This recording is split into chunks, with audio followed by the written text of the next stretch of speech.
Baru-baru ini viral sebuah video yang memperlihatkan bocah perempuan yang tengah berada di pemakaman. Video tersebut diunggah oleh akun TikTok @papsakila.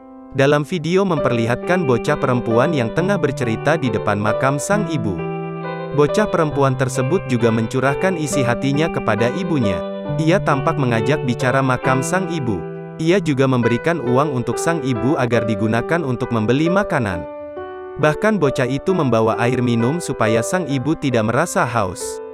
"Mama haus gak? Akila bawa air juga buat mama," imbuhnya. Sontak video tersebut membuat haru warganet.